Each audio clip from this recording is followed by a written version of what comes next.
Hey guys, welcome back. Thanks for tuning in. If you're new here and you enjoy this content, please consider liking and subscribing. It really helps me out and I really appreciate it. What I wanted to talk about today was trunk disease. In particular, most likely your type of dieback. There's lots and lots of different trunk diseases. I won't know what this one is until I actually cut the vine to find out, which I won't do just yet. I'm going to do it later in the season, closer to spring. Just before the sap begins to flow, and I'll paint it just as an added layer of protection when the sap starts to flow. And I've also painted the wound. It's far less likely that any your type of later spores will sink down into the trunk. For the meantime, we've got to train up a new trunk. There's lots of really healthy growth down below. As you can see at the top of this one, the growth is all dead. So it definitely has some sort of trunk disease. It's a lot worse than desiccation, which I covered in a video a while ago. I'm going to be using some string. I'm going to cut away this growth at the top here because it's completely dead. We don't need it there.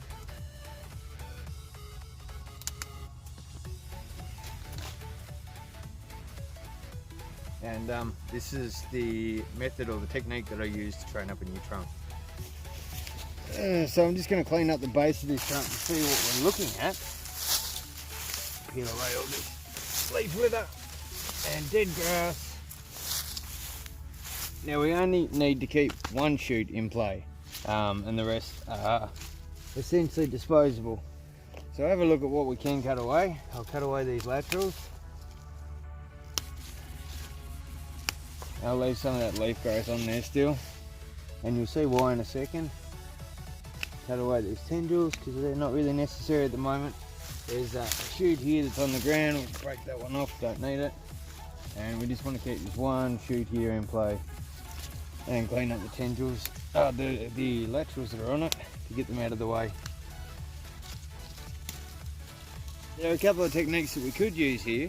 We could cut this at this bud and tie it straight to the wire. And for that I would normally use a cable tie.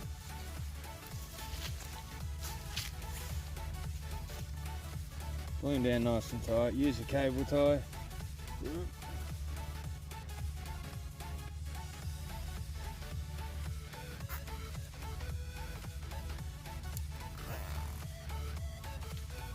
And we'll pin into the wire. That promotes a nice straight trunk. We've tied it up nice and tight, the wire's pulling it upright. The second thing that we can do is to use string. When we use string, it consists of tying the string around the base of the vine, like so. Take these gloves off for this one.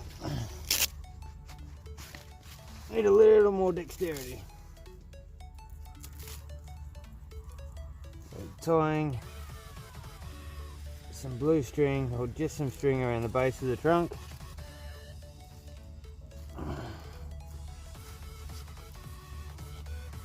Training that up. Training that up to here.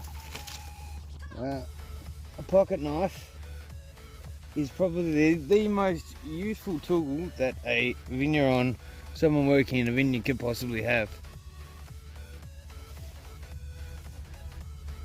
Cut that string off about there, get rid of the excess.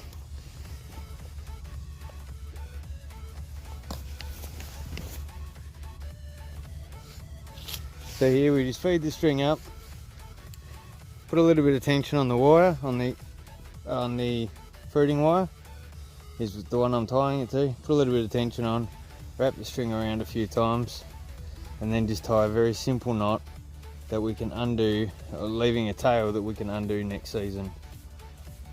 So like so, pull it back in there and pull it tight. Now just by pulling this loose string here, next season we can remove it and there's lots of tension on here, it's nice and taut. But now we can just wrap this new trunk around this string, and I use the leaves to hold it there. So just nice and delicate, keep twisting it around the string.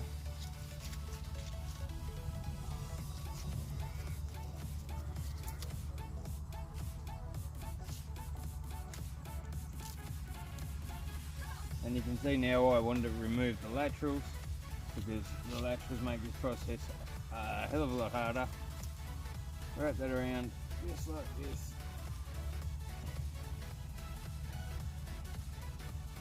And there we have a nice straight trunk for next season. And later on we can chop this old trunk off and paint the wound, but will help prevent any your type of large spores from entering that wound, or furthering whatever trunk disease this particular one has. I would say it's definitely dieback. It seems to happen at about the same rate. There's quite a bad infection rate of dieback through this block. This variety is Sauvignon Blanc, and there's quite a few dead vines scattered through here at various stages of infection. So some of them still have a half healthy canopy up above. It's certainly got the telltale signs of having a trunk disease. More often than not, one side's affected worse than the other. My strategy is to keep that growth in play even though it's not healthy. Train up a new trunk once that trunk's been established, and we can lay down 2 fresh cordons and a replacement spur. Then we can cut off the old trunk. That way you're not losing any production. You're still having those poor quality vines produce fruit, even though you run the risk of the dieback infection travelling down the trunk a little more, but more often than not, when you train up a new trunk, it's just fine. So yeah, try to keep that in production, and I'll try and find a vine that has those telltale signs and that has some growth at the bottom too, and we'll have a look at the strategy to keep that vine in production or still producing fruit for the season whilst training up a new trunk. So here's a vine that's showing the telltale signs of dieback on this side. So typically dieback dies in a V shape, leaving one section of the wood still alive but killing off the V section on the other side. So what tends to happen is you get one side that is still healthy. Sometimes this disease is referred to dying arm, which implies that it's only one arm that's dying a lot of the time. So that V section is what's causing this growth to be malformed or retarded, and this side's still quite robust and healthy. There is some growth down here, down low. So what we're going to do is establish a new trunk, train it up, keep this side in production for the season while we phase in the new trunk. And once we have a trunk that has 2 cordons and a spur, we'll cut off this old trunk, removing the disease whilst we're having a fully producing vine. That way we're not losing out, or we're maximising that production time, and we don't have to go a full season without that tree or that vine producing fruit. So we'll tie a trunk to it now, and then once all the leaves have fallen off and it's actually winter, we will prune the rest. And I'll leave in this block we're leaving 4 shoots to control vigour. So I'll leave the 4 shoots, I'll remove everything on this side. You don't need to worry about keeping a replacement spur because this new trunk is going to be trained up for next season. If I tie something to it now, whoever comes through this particular row pruning, the blue string's an indicator that there's something going on, and they'll stop and think about it for a second, and they'll see that there's a new trunk being trained up. Sometimes you just get into the zone while you're pruning, you just prune away and completely forget that you're trying to defeat the dieback infection rate that's going through this block. The last technique that we can do for dieback once the vine's completely gone and there's no saving it, there's no coming back, is to plant a layer. Quite a lot of layers have already been planted in this block, and there's a demonstration of one just behind us.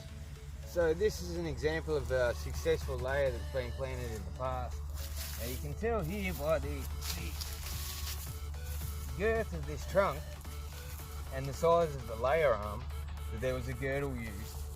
And so somebody's wrapped some string or a cable tie or a hose clamp or something around this section of vine to stop nutrition flowing back to the mother vine. It allows it to flow through. This vine's established its own root system now. The girdle also really encourages root growth in the new plant. Eventually it chokes itself off and you can remove this arm. But if you remove the arm too early, then you run the risk of killing your layered vine. This one's definitely at a phase where this is completely relying on its own root system and not the root system of the mother vine. So essentially what you do is you dig a bit of a hole about anywhere between 10 and 30 centimetres deep. You run this down, secure it to the bottom of the trench, backfill it with dirt, and before you do that, put a girdle on the arm to strangulate the vine loosely, not tight, and the diameter of the diameter of the layer arm will grow, and eventually it will choke itself off with that girdle, and encourage the root growth of the young vine. And you also no longer have to worry about competition from surrounding vines, and these layers tend to thrive quite well. And but if you were to put a baby vine straight in here, or a fresh cutting straight in here, then the root competition from the surrounding vines and the weeds and the herbicide that's used in here would just be too much, and that new vine would either do nothing in terms of production, or it would die off. So a layer is the best option when it comes to a replacement vine, and as you can see, it works quite well, especially with the girdle. I really can't stress how important a girdle is. Otherwise the layer arm will continue to grow in girth, and it'll be the same size as the new trunk. So yeah, again, a girdle is really important, and a good idea. I definitely encourage you to do that. It's not completely necessary, but I definitely encourage you to do it. I hope you guys found this content useful. Again, if you enjoyed this content, please consider liking and subscribing. I really appreciate it, and it really helps me out and keeps me motivated to keep doing these sort of videos. And thanks again, guys, and I will see you all on the next video.